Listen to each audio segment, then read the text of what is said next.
Right, welcome to a Christmas special, just a little story. I'm using The Witcher 3, The Wild Hunt, to tell this, and this takes place a long time ago. A very long time ago. So long ago that even the Mousetrap hadn't opened up in the West End yet. It concerns three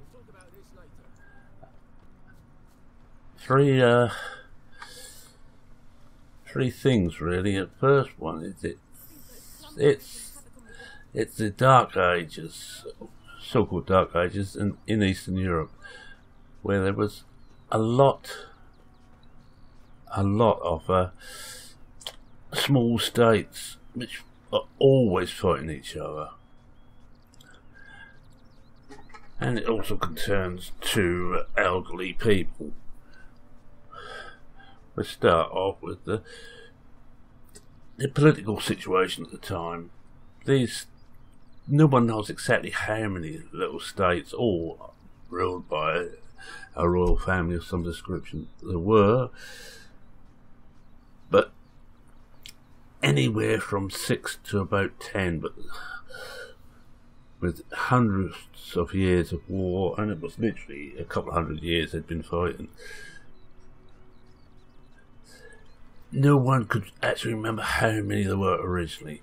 What would happen? One would get the upper hand, take over a couple of states. One of the states they held would then revolt, and they'd get free again. But this concerns not really the political situation directly, but two old people who'd fallen on hard times. The children had left home and didn't want anything to do with the old couple. A sad tale, but one which is all too common. The hovel here. Not much of a place to live, I think you'll admit. They were kind. Why their children didn't want to do it, no one knows. The reason has been lost way back in the mist of time. But no one wants them anymore. They had a couple of 3 small fields, which they grew almost enough to feed themselves, and the emphasis is on almost.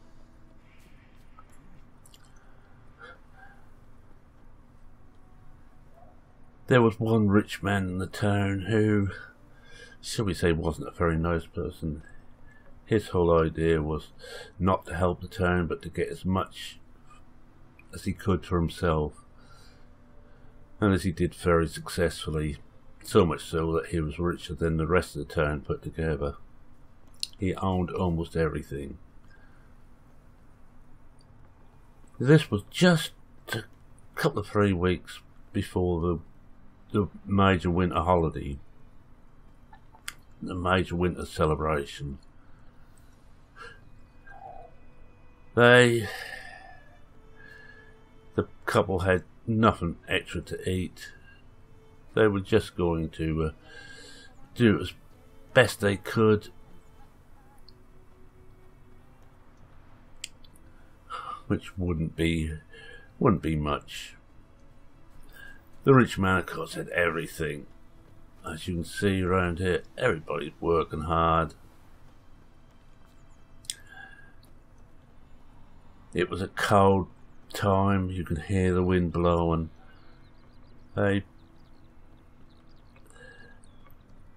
They went about their business, and one day a beggar appeared in the town. She was ragged. She had nothing. She was dirty.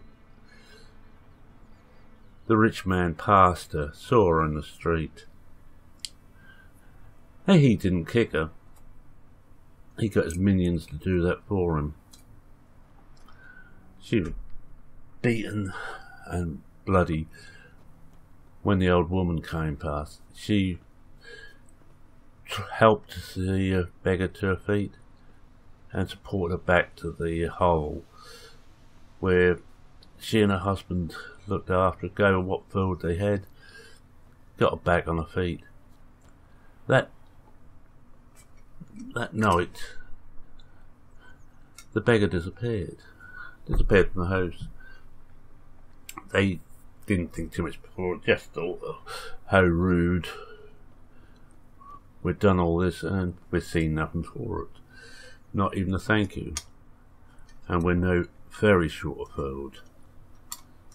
Time passed slowly, as it does when you're poor. It was 2 days before the major festival. No one in the village really knew what the latest political situation was. But what they didn't know is their state had just been taken over by another one. Not for the first time, and certainly won't be for the last. The day of the festival, an army unit appeared in town. Bright steel of bright ironworks. They had the swords all shining, their breastplates were glistening, and there was a carriage amongst them with 2 very handsome royals.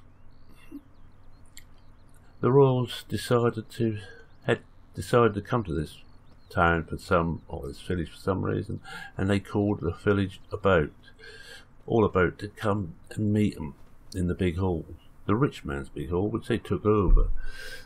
No good the rich man saying anything. His mercenaries, his protectors, would not have stood up against the army. And during this meal, the queen, well, it was she and her husband, the prince consort, looked round, and she saw someone was missing. And she asked about the old couple. Well, they can come, and they have nothing to wear. They're not going to appear here.